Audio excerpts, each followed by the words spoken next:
people's taxes again. And I have only one thing to say to the tax increasers. Go ahead, make my day. If we lose freedom here, there's no place to escape to. This is the last stand on earth. Those who would trade our freedom for security have embarked on this downward course. Whether we believe in our capacity for self-government or whether we abandon the American Revolution and confess that a little intellectual elite in a far distant capital can plan our lives for us better than we can plan them ourselves.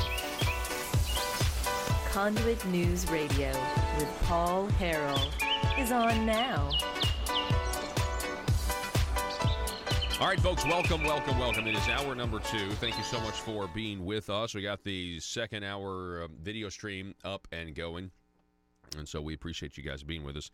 Telephone number 870-275-9799.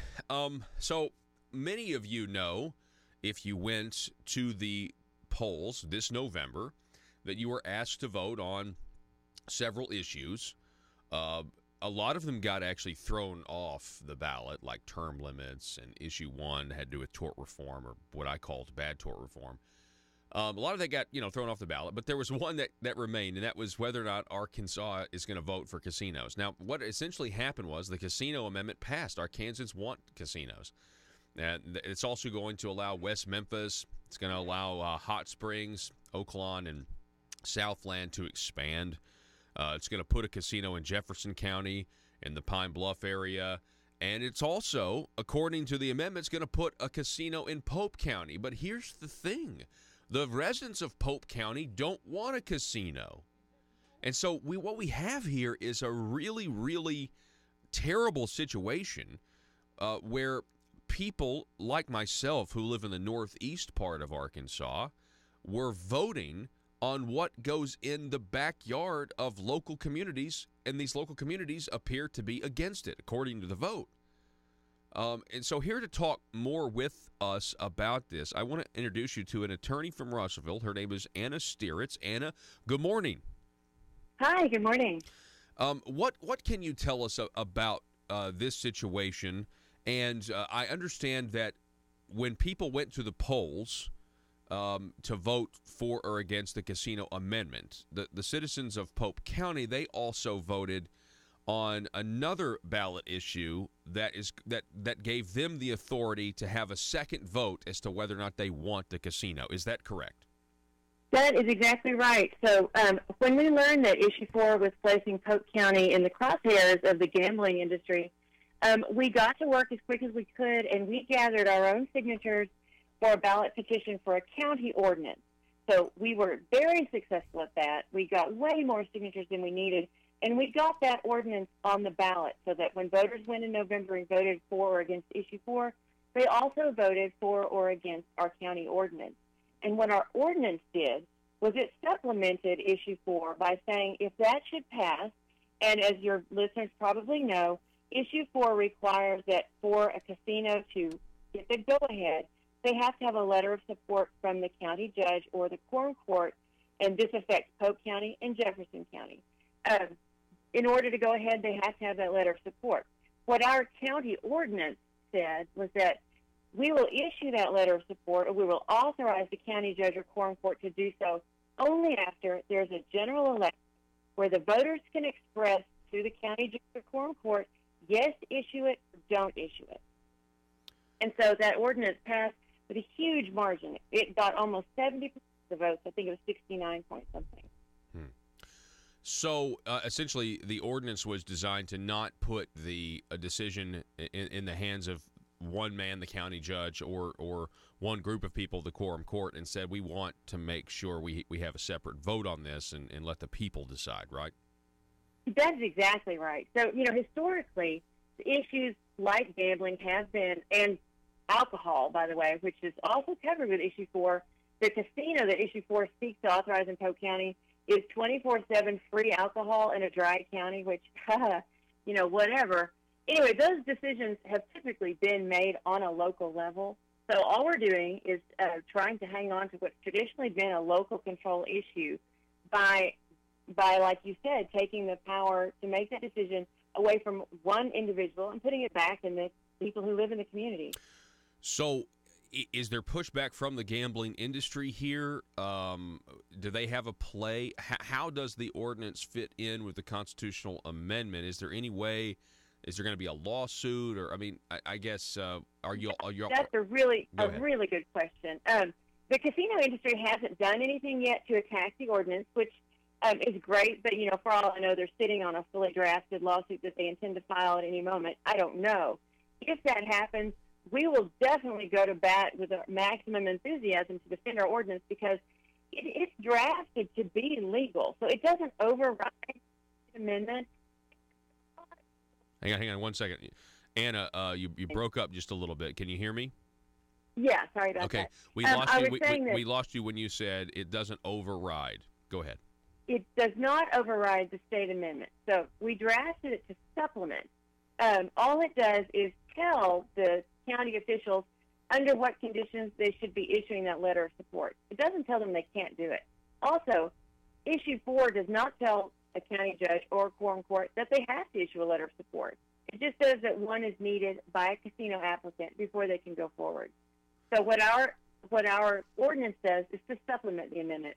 Now, what I hear from a lot of people who wish that we had a casino in Polk County was that, state trumps local. And I think what they're thinking is, any local ordinance, anything to do with this issue that's just completely not true. I think they're speaking either out of wishful thinking or just a real ignorance of how conflict of laws work. Now, Anna, we lost you. We just lost you again for a second, and we lost you in the most crucial part of that sentence. So tell me, what the people who want a casino, tell me what their mindset is again. They think that a local law is just on its face trumped by a state law. So if they both address something, then the local law has to be shut down. And that's simply not the case. So, these are people who, they're not obviously trained in conflict of laws analysis. And I think a lot of the times they're speaking out of wishful thinking. They're hoping that our ordinance will magically we'll have a casino. If this is challenged in court, a judge will say, is there any way to reconcile these two laws? And obviously, the county ordinance supplements the state by telling the court or the county judge under what circumstances they can issue a letter of support. So tell me about the county judge in this case. Has he expressed? I'm assuming it's he. I don't know who is the county judge in Pope County. Jim Ed Gibson has been our county judge for about 20 years. He did not run for re-election. His term is up at the end of the year. We have a new judge in Ben Cross. We just had Jim Ed Gibson's last quorum court meeting on Tuesday evening.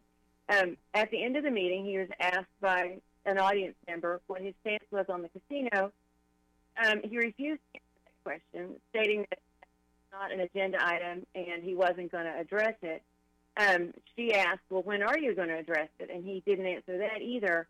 But our Judge-elect Ben Cross jumped in and expressed that, as far as he was concerned, the voters of Polk County have expressed their opinions very strongly. Two separate election issues, the ordinance and Issue 4. They did not want a casino of issuing that letter of support. Now, obviously, if the casinos come to him, that special election that our ordinance requires, we'll have that. And, if Polk County voters, majority of them want a casino, he'll issue that letter of support. But that seems given the number. Well, I know you are kind of still breaking up in and out, and but we definitely get the gist of what you're saying. We have the current county judge who doesn't want to give the answer, and we kind of probably know what that means.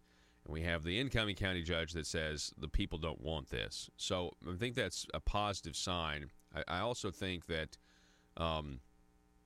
if I were the gambling industry, if I were the casino, and this ordinance is going to come up, I'm going to spend, as an investment, I'm going to try to spend some money to convince people that you need the casino. So I definitely think that that's going to happen.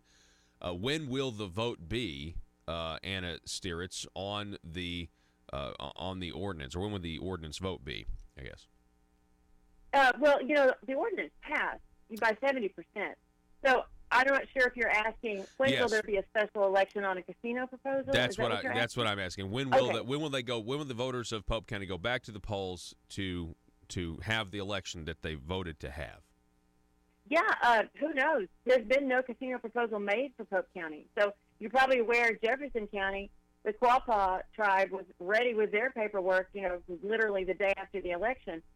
Nobody has openly come forward in Pope County saying, we are casino applicants for this license. I say openly.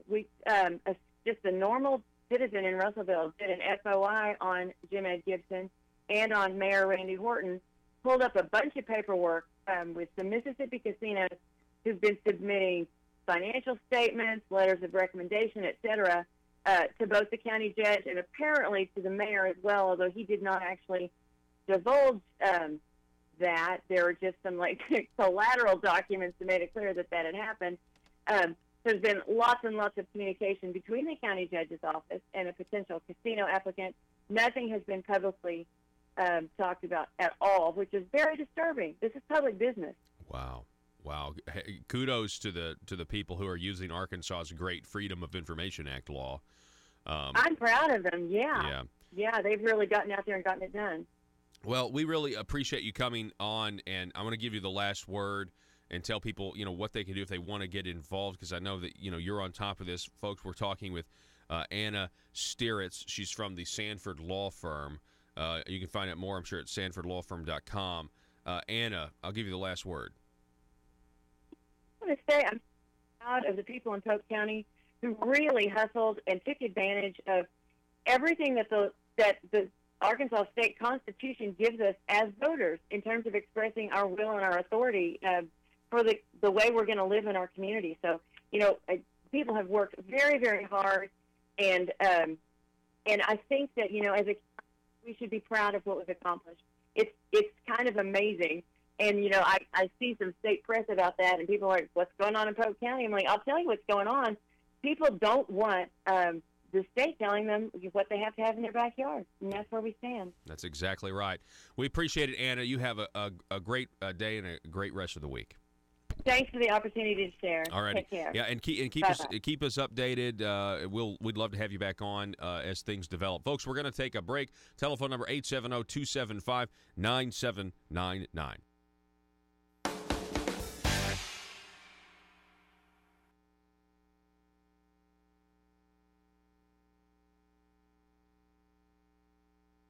If it bleeds, it leads. But you're absolutely right. I could give you a list of 30 things that we were concerned about, whether it's the ozone hole or acid rain or in the 70s global cooling. And when the global warming scare is over, I guarantee you there'll be something new. And as a matter of fact, the sun has been quite dormant in this current cycle, and most intelligent climatologists will tell you that probably in 20 years, the temperature of the planet will drop a degree Fahrenheit or so.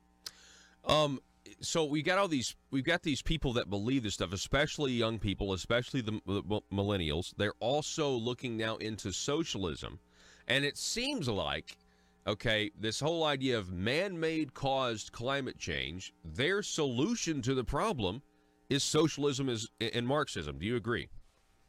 Well, I agree that's what they think is true, and unfortunately, if you're not aware of history, you're guaranteed.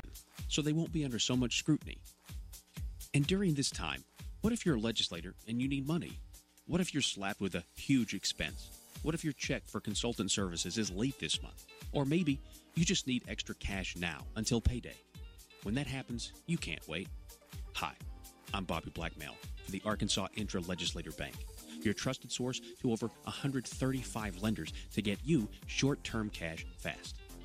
Use the Arkansas Intra-Legislator Bank today, and you can have up to $12,500 cash in your checking account tomorrow.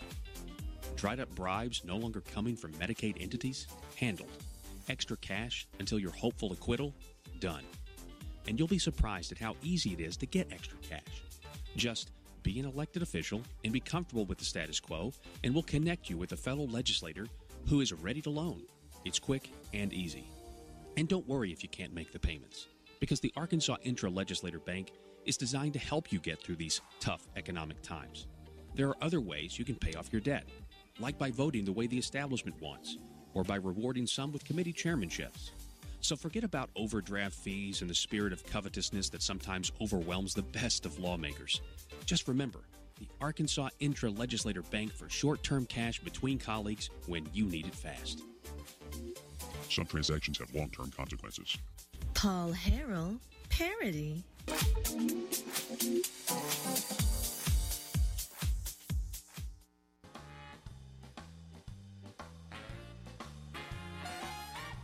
Determined to drain the swamp in Little Rock, it's Conduit News Radio with Paul Harrell.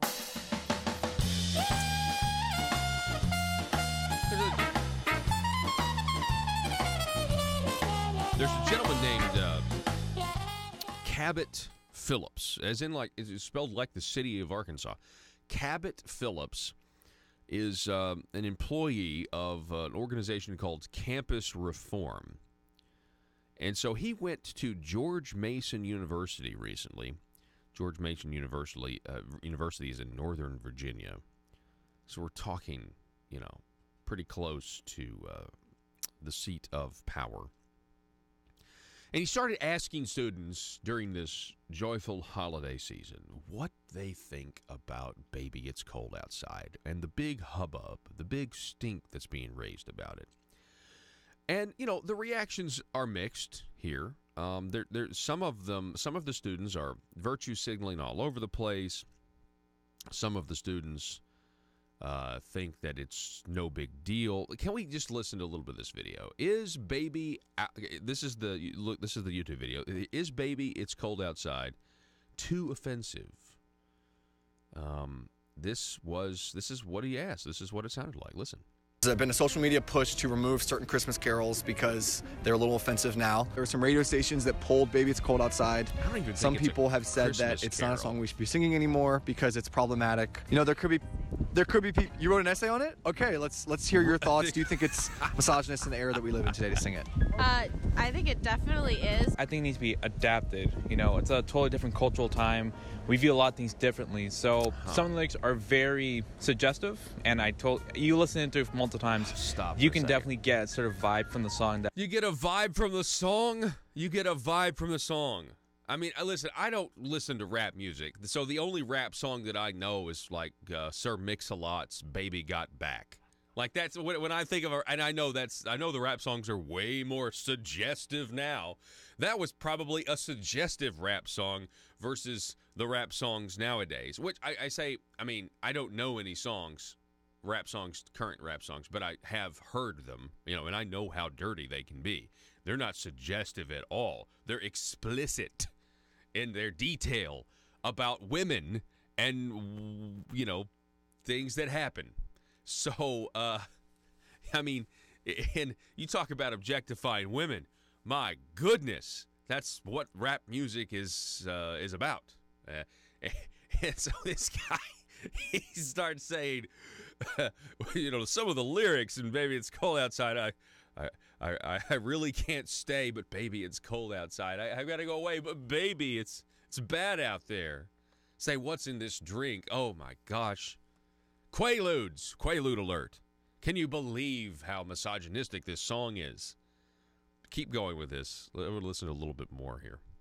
That's just unacceptable. We need to change the lyrics and but not completely get rid of it. Any suggestions like, hey, maybe stay if you want, maybe don't stay if you don't want? It's too suggestive. I don't know how we would do that. So I really don't know the song, but if it's doing something that's gonna really mess up social media, I think it should be removed. Okay, so if the mob says so, that's what I'm saying. Clarify. Okay, can't have it on campus. If that's how it's making some people feel, then maybe there is a point we should be looking into. I don't take offense to it, but I could see how people would. There is a lot of undertones of spiking drinks in the sense of having the woman convincing her to stay. But I think the intention behind the song is kind of her hang on a second. Debating in her own mind whether she's going to. I mean, yeah, spiking drinks, but let's just be clear here. Say what's in this drink. It's alcohol. That's what's in the drink in the song. She's drinking alcohol. I think to say that it would be anything other than alcohol, I don't think that's what's in the song. I don't think the guy's drugging the girl. Continue. Sorry. Go ahead. Stay or not, and it's more of a playful banter. I think it's too PC. I think people are making a way big deal out of a f***ing song. Yeah, I don't think it matters that much. Okay. What do you think? Yeah, I mean, it's a song. I don't think it's that creepy at all, to be honest. I don't know. I never even thought of it There's as hope being out creepy. there. What do you think? I don't think it's that deep. It's a classic. Keep it going. Okay. You got to look at more of the heart behind the message versus like the lyrics. That last guy that said, I don't think it's that deep. Keep it going. It's a great song. Could you just sense the white privilege dripping off of that man? The way he was just so cool about it and confident. What white privilege this man has. What a misogynist. All right, keep going. What do you think? Should we be singing "Baby It's Cold Outside" on campus? Is it too problematic? Nah, it's fun. What do you think? Do you agree? I agree. Like, yeah. And I feel originally that girl is not very where it woke. started from, it did not have that intent in mind. If you really want to take offense to anything, you could always go out of your way to find something offensive. Okay. Some people kind of go overboard with like their restrictions, like telling people what they can and can't say. Skinny jeans Would you guy delete knows. maybe That's a all good the rap answer. and country music off your iTunes because that might be misogynistic also? I don't listen to rap. I don't. Country music, rock music, anything that might be taken as misogynistic? I definitely see that side, but like, I was like, I don't know. This sounds bad, but like, that song only comes out once a year, like that one time of the year, whereas rap is kind of like all Problematic year-round. And so maybe it should be phased out a little bit more, but like, I also listen to a lot of rap, so there's that. And with rap, it's not acceptable, but it's kind of a different kind of lifestyle. So the misogyny is a little more acceptable because it's not Christmas time. Yeah, it's a very good way of pointing it out. Everything is like subjective to that audience. So if you break down anything, it could be offensive to this person or that person. This is incredible. So to me. This is I don't know. I mean, as long as like you're living a life in which like you're not discriminating on like race. Yeah. Or anything like that. Christmas I think that's songs. fine. It's just Yeah. Christmas songs. Yeah. I'm Cabot Phillips with Campus Reform. Thanks for watching. Yeah, If you liked what you stop. All right, so that guy's name is Cabot Phillips. Cabot Phillips. Now, I have a text message saying that the song was written in the 40s. I don't know that. I mean, I'm assuming this is true. The song was written in the 40s. Did they even have Quaaludes back then? I don't know. That's a good question. I have no idea. I just like the idea that someone was willing to give like legitimate misogynistic music that is in everyday society a pass because it's an everyday society, like it's an everyday life. People listen to rap music constantly, and that gets a free pass because of the fact that it's in everyday life. Whereas a song like "Baby It's Cold Outside" comes around once a year. Nope. Wouldn't that then suggest that this, even though it's not a Christmas carol, this is because of Christmas? Right? Isn't this part of the war on Christmas as well? I guess you could view it that way. Well, I mean, if you're going to have this double standard and be a giant hypocrite, where rap is fine. Here's my. Doesn't opinion. it have to be about Christmas? I don't think so. But here's what I think. So, if it's an inconvenience to everyday life, most people will ignore it. For instance, if they listen to rap music, if it's an inconvenience to turn off their rap music because it's what they listen to, it's considered an inconvenience and they're not going to do it. But "Baby It's Cold Outside" only comes around once a year, therefore it's not that much of an inconvenience to go to get rid of it. To get rid of it. Exactly. That's interesting. That's an interesting thought. Yeah, you may be right there. Hey, remember the stories about the white people that listen to rap that claim that when they get to the N-word, they don't say it? Like, so they're rapping along in their car to the music, and they're rapping and they're rapping and they're rapping, and the totalitarian left, they want to make sure that if you're a white person and you enjoy listening to rap, that you don't sing all of the lyrics because that's not a word that you can say, even if you're singing to a rap song. It's not your word. Yeah. And they actually claim they don't say it, which is ridiculous. Of course they say it.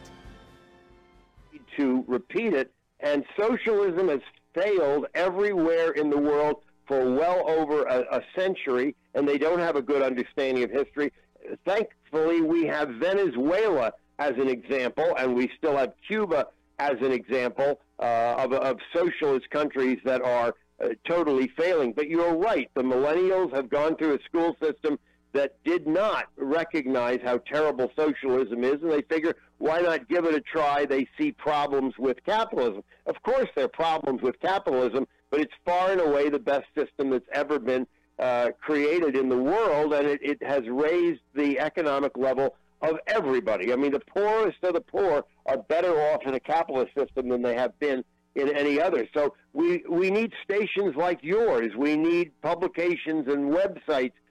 We need people like me out speaking every week all across the country explaining these things. It's an upward battle because the people we're battling with, they buy their ink by the barrel, and the media, you're in a small percentage of the media that's telling the truth. The rest are just leaning on fear to do the wrong thing. We're talking with the Heartland Institute's Dr. Jay Lear. Now, he is the author of more than 1,000 magazine and journal articles, 36 books. He's the editor of Rational Readings on Environmental Concerns. Now, I want to talk about being rational here, Dr. Lear, because, you know, what's interesting to me is we now have the left saying that man-made climate change is causing people's homes to burn down, is causing more hurricanes, it's causing more tornadoes. And what they are saying, and speaking of being rational, the media doesn't challenge these claims at all, because what they're saying is if we would reduce our carbon emissions, your home wouldn't have caught on fire. Aren't they really saying that they can control the weather? Well, they are saying exactly that, Paul, and of course they're wrong on every count. There are actually less forest fires in the last 30 years than there were in the previous 30 years, but the horrible fires in California that we've all witnessed are caused really by the environmentalists that have not allowed us to pull out dead wood of the forest. They've not allowed us to create rules that you have to have a fire break around your home, a space where there are no vegetation, so if there is a fire, it doesn't leap from house to house. In reality, environmental rules that the left has in place have created problems that have increased the damage. We don't have more hurricanes or storms or forest fires. What we do have is more damage because people are living.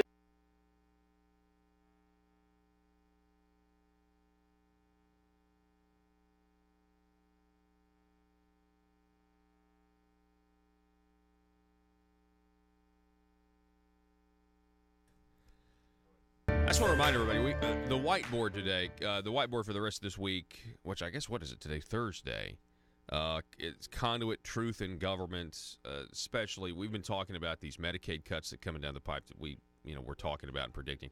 Again, you have to pay attention to what the politicians say, and this was predicted back in 2015 because we were reading bills, we were analyzing the bills, telling you the truth, and so we want to make sure, you guys realize we are attempting to keep score of what happens. And by the way, Baby It's Cold Outside actually was written in the 40s. 1944 is when the misogynistic song was composed.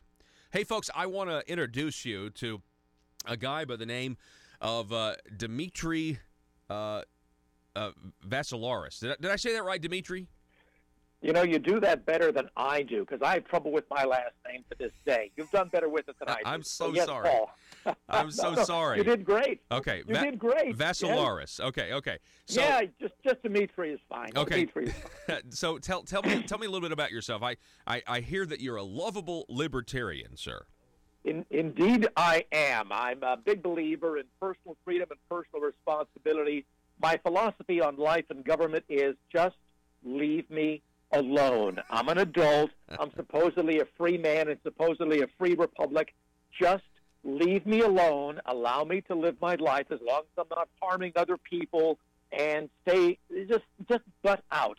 And boy, is that a controversial concept these days. My goodness, because both the left and the right wants to control different aspects of my being, and they've got no moral right to do so. And yet, legally, they have every right because they write the laws. Wow. Yeah, I completely agree with you. My freedom ends where yours begins, vice versa. Leave us alone. But the maintenance of that free society, you have to have this self-denying ordinance. Milton Friedman talked about it. To put up with temporary evils, to understand that if you step in and do something about them, you'll make the problem worse, or you'll get bad results elsewhere. And we definitely. Let me ask you this: you're on. You're on in the Pennsylvania area, correct? Right, Pittsburgh tri-state area, western Pennsylvania, West Virginia, eastern Ohio. Yeah, we blanket that area. It's coal country. It's the heart of the basket of deplorables, and I'm one of the bitter clingers. Wow. And so your radio show's called Dimitri Live and Dangerously Local on 106.3 The River. That's WCDK. Now, I want to ask you, is this opinion, this libertarian live and let live opinion, is it popular over your broadcasting area?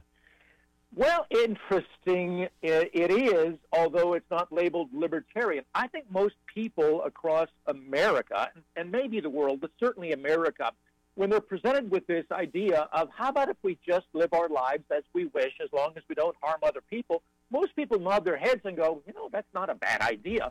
And when I add, let's not tell other people how to live their lives because we've got no moral right to tell them how to do that, they nod their heads going, yeah, that's a good idea too. But then when they start talking specifics about, I don't know, marriage or same-sex unions or birth or designing wedding cakes or discrimination, when you get into the specifics, now a lot of people suddenly want to start telling other people how to live their lives, and it's like, no, you can't have that both ways. You really can't. Tell me about your time at the Pittsburgh Tribune Review. You were a columnist there, right? Yes, one of the featured columnists. We had a magnificent publisher, God rest his soul, Richard Mellon Scaife.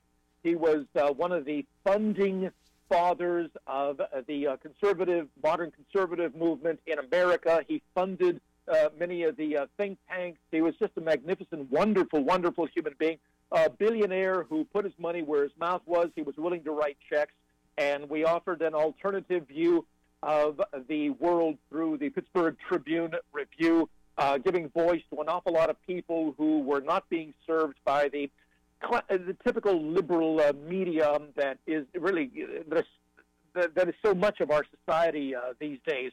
It was a great experience being a columnist. Broke a lot of national stories and wrote a lot of editorials, some of the best, I would say, with the newspaper. So, yeah, that's pretty much what I did.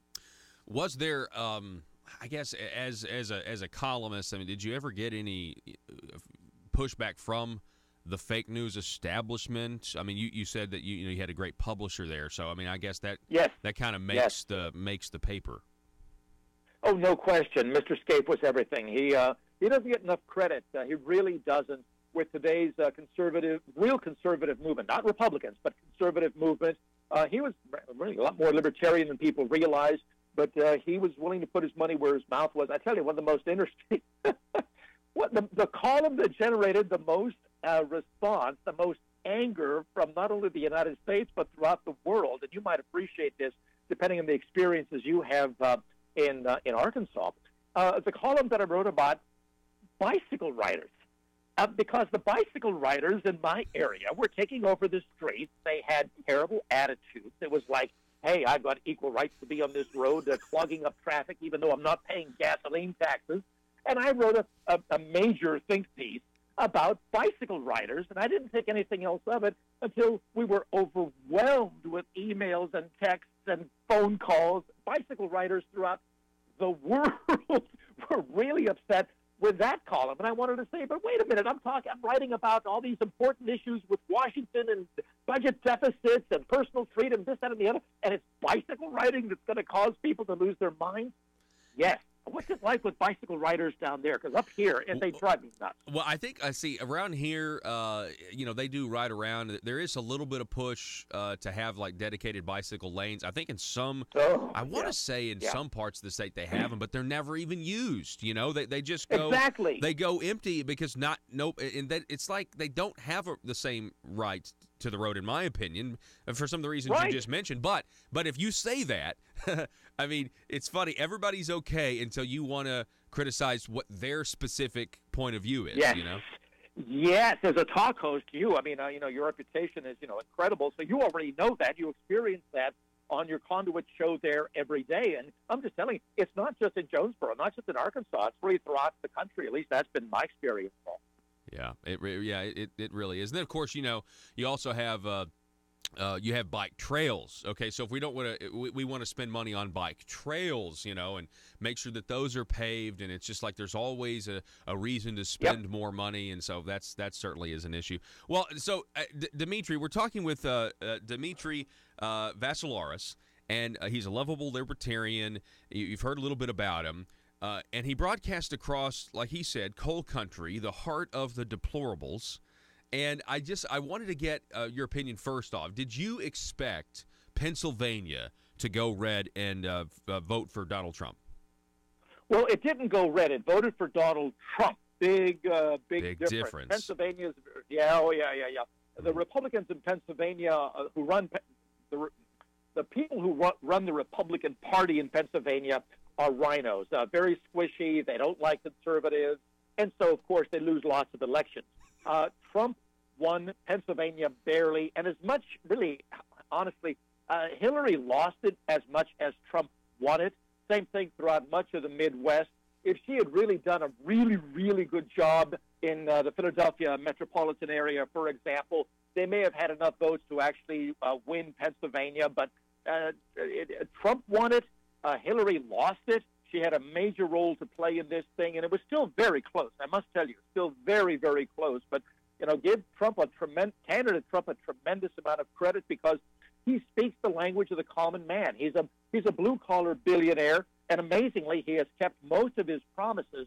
Although I'm still waiting for Mexico to pay for this wall that we still don't have. But he's at least he's working on it. At least he's working on it. Yeah, he certainly is. That Oval Office meeting a couple of days ago was just. Yes. I mean, that's classic Donald Trump right there. Yes. That's what he's going to be known for. And they don't even realize, Nancy Pelosi and Chuck Schumer don't even realize how he owned them because for people outside of the Beltway, well, here in flyover country, where you are, where I am, where most of America is, we're looking at this going, yay, Donald Trump, you're scoring points left and right. Like, yeah, shut it down if they don't give us the wall, this, that, and the other. But the media elites, the coastal elites, are thinking, oh, this is terrible, this is awful, we can't believe what kind of train wreck this was. This is music to our ears. We always were looking for conservatives who were willing to fight back, who were willing to stand up to the liberal elite power structure. We finally have it on live TV. And the liberal elites think, oh, this is terrible, this is awful. What, you don't respect the office of the president? No, this is exactly what we voted for. Yeah, I saw that. I know the Weekly Standard, I think it's closing their doors, the Family Weekly Standard, but you had Bill Kristol saying that. Thank goodness. Thank goodness. But Bill Kristol saying that Trump doing this demeaned the office, and I'm thinking, how many times have you wanted to see our leaders who supposedly hate each other, but they have to talk to one another? And I think that might have been the most refreshing thing, that these two people, or these three people who are opposed on opposite sides, they have to talk to one another. No question. I think the conservatives, the bitter clingers like us, were finally woke, and it took Donald Trump to do it. Yeah. I think that's fantastic. And as far as Bill Kristol goes, that smarmy neocon, I'm glad his magazine is shutting down. He is insufferable. He's the guy who tried to run this guy, Egg McMuffin, as presidential candidate in Utah to stop Trump. Bill Kristol's one of the worst neocons ever. Oh, just the worst. Let me tell you this. I got this story here from the Washington Post about how the president is trying to take credit for the United States oil and gas boom. Quote, that was me. That was me, people. What are your thoughts? Yeah.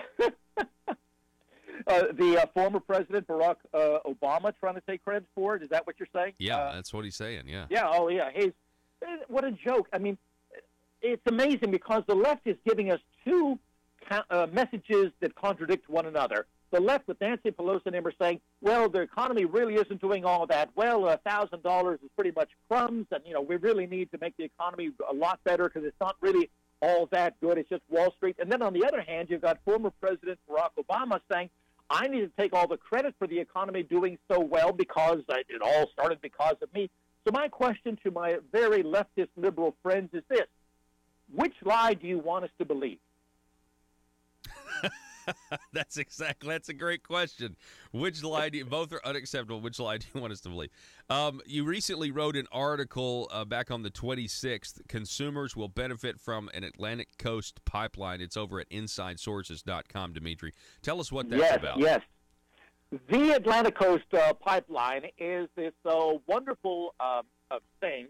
It'll be 600 miles long from West Virginia through Virginia into North Carolina. And all we're doing is tapping into the incredible bounty that is America. We're tapping into Mother Nature. We're tapping into natural energy. Natural energy includes natural gas, as well as, coal and oil and uranium. But in this case, it's natural gas. Natural gas is colorless, it's odorless, it's lighter than air, and of course the tree huggers are losing their minds over this thing because we have the nerve to disrupt the topsoil in order to tap into America's rich bounty. It's going to generate a tremendous amount of jobs for construction, but also ongoing jobs as well, because it'll reduce the cost of energy. It'll help us become energy independent. We'll be less likely to be going to wars in the Middle East for oil and natural gas, because we have it here. Finally, we're tapping into Mother Nature, and they're losing their minds over this, including the Sierra Club has this organization. It's called the Sierra Club Beyond Dirty Fuels Campaign, and they define dirty fuels, including natural gas, because anytime you disrupt dirt, that is a dirty fuel, even though natural gas is colorless and odorless and lighter than air. Anything below topsoil to the tree huggers is dirty fuel, and shame on them. The Sierra Club, they get mad at Arkansas farmers when they farm and they stir up dirt. They want to regulate dust. Really, it's ridiculous. Sure, and water. They want to regulate. If somebody spits in your backyard, that now is a wetland to these tree huggers, and they want to regulate that. I mean, this is how they think, and you've got to stand up to them. You have to mock them, and just that's the only thing these people understand. You give them an inch, and they will take a dirt mile. Yeah, and it's like no. And they're very religious. I mean, it's very dogmatic. Yes. And if you deny man-made climate change, then you are a heretic, and they want to put us in jail. Exactly. Some people have said that we need to be jailed. Oh, no, I wouldn't be surprised. Certainly silenced. They're doing that right now with much of social media. If you have the wrong attitude about certain core issues like man-caused global warming, then they'll shadow ban you, or they'll completely effectively eliminate you from Facebook and Twitter and some of these others. They will shun you if you're an intellectual, and it's like the modern left has become fascist in its thinking. It's a chilling thing. It really is. It's chilling, and it's nothing to do with science. It has everything to do with political correctness and control of the human mind. And I, as a libertarian, as the lovable libertarian, trademark, I hate that.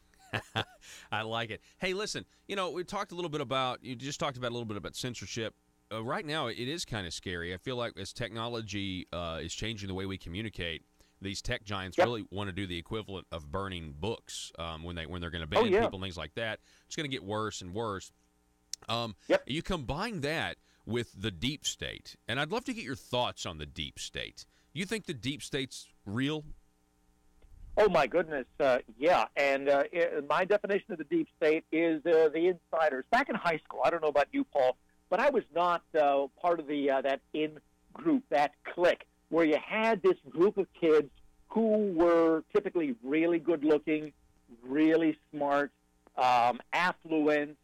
They said the right things. They were the cool kids. And they let you know that you were never going to be part of that group. It didn't matter how well you did in school. Didn't matter how kind or good you were. You were never going to be part of the cool kids. And now the cool kids are pretty much running the country from inside the Beltway. And this is not just Democrats.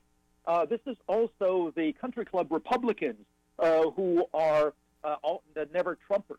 And they have their own little way of doing business. They go to the same White House correspondents' dinners, and they socialize with one another, they date, they inbreed with one another, they marry one another, and they pretty much control everything. And here comes Trump, the ultimate disruptor, and they are offended to their core, not so much by his politics, but by his very existence.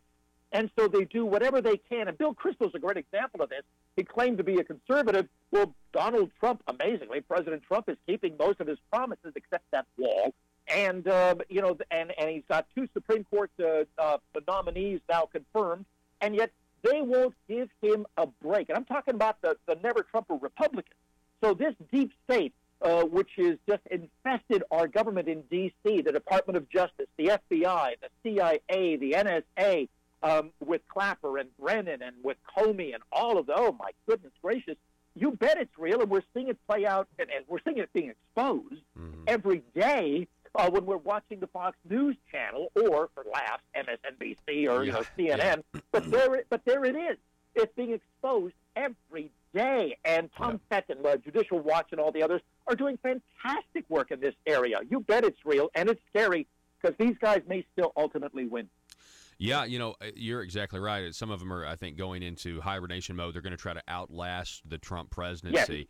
Yes, in the meantime, though, I mean, they in a lot of ways they are losing. I know some of the holdovers in the top of the FBI that they've either been fired or they've resigned. That is certainly happening. I saw an article last week about that, like the last holdover from Obama's gone to the FBI. But I was talking about this in the first hour, Dimitri. When President Trump is going into negotiations with China, and we get positive news out of their meetings, with this trade war, no tariffs for 90 days, and then all of a sudden the Justice Department arrests the CFO of Huawei in Canada, and it's I'm thinking to myself, why in the world would you do that unless you were trying to undermine the president in his negotiations?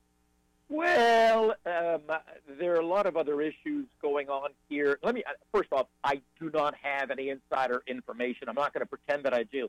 But here's another view of it for whatever it might be worth. If I'm President Trump and I'm negotiating with this communist dictatorship, this Xi Jinping or whatever his name is, who's an awful human being, by the way, absolutely awful, and I can somehow justify arresting a top Chinese business person on apparently legitimate charges here. Legitimate charges.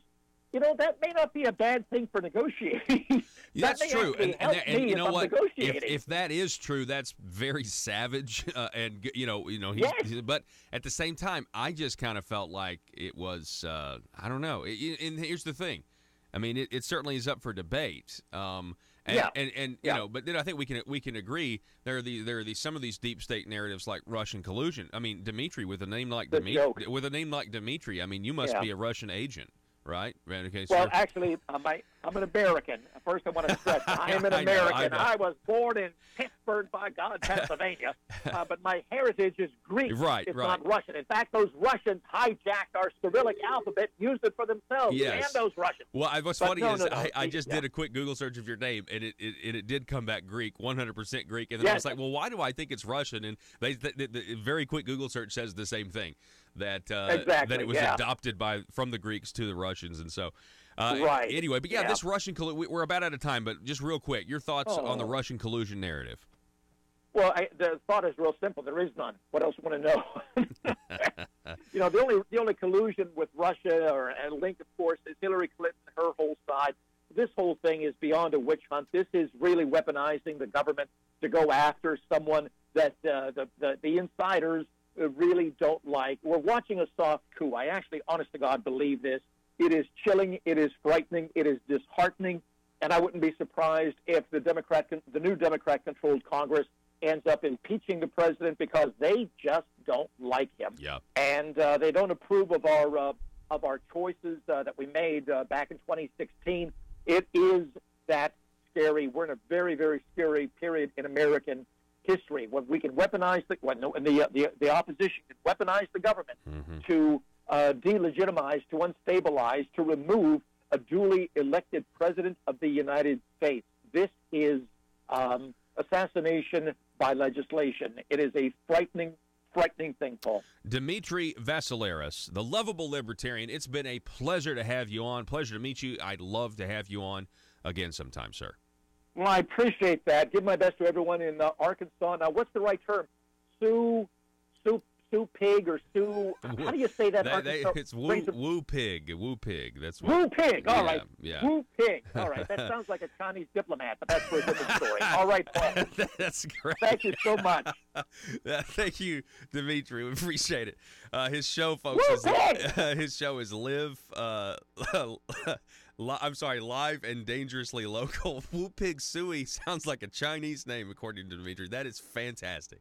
We're going to be back in just a moment. Russellville-based firearms manufacturer Omega are making clones of the most notable German firearms in the world.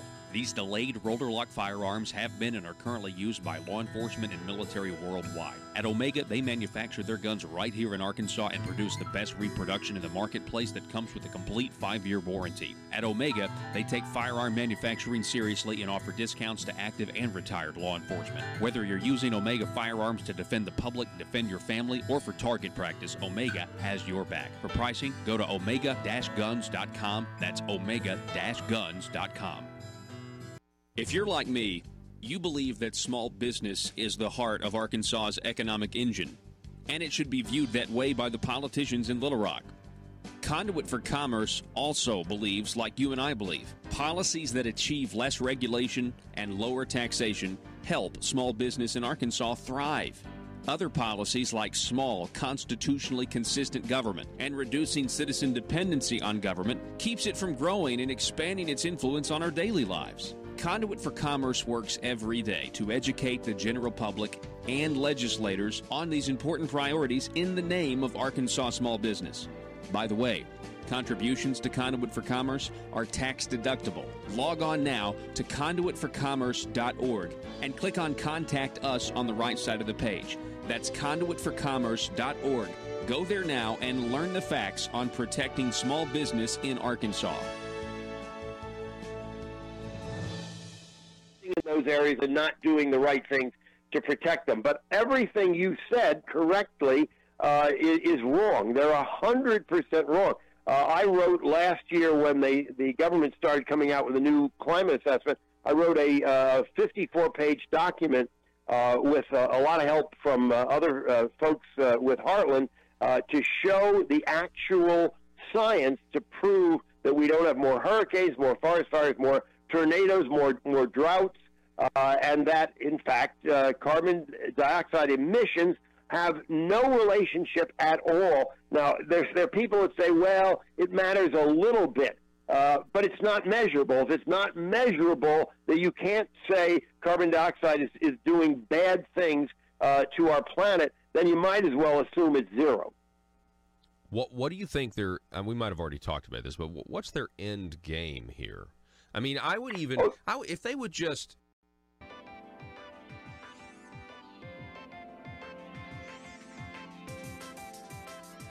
Conduit News Radio with Paul Harrell is building a liberty machine. Find out more at conduitnews.com. All right, here we go, folks. Thanks so much for being with us today. If you liked that interview with Mr. Dimitri Vassilaris, feel free to go to conduitnews.com. It's going to be up at conduitnews.com at some point this morning. It's an individual YouTube video. Share it because, boy, it was a lot of fun to interview him. And I can't wait to have him back on, by the way, to talk about all kinds of great stuff. So if you're just joining us, just kind of a rundown of the headlines. We have the media with their talking points. President Trump and Michael Cohen. They're going to be talking about Michael Cohen getting 3 years in prison. They're going to be talking about how Michael Cohen paid off these women for Trump to influence the election. They want you to think a crime's been committed. Headline, Donald Trump ran for office to influence the election. Also, Mika Brzezinski using a homophobic slur called Mike Pompeo a, quote, butt boy. She apologized, though. In the meantime, Kevin Hart can't do the Oscars because of him actually being a comedian and putting a section about homosexuality in his act. Arkansas, be safe. We'll see you tomorrow.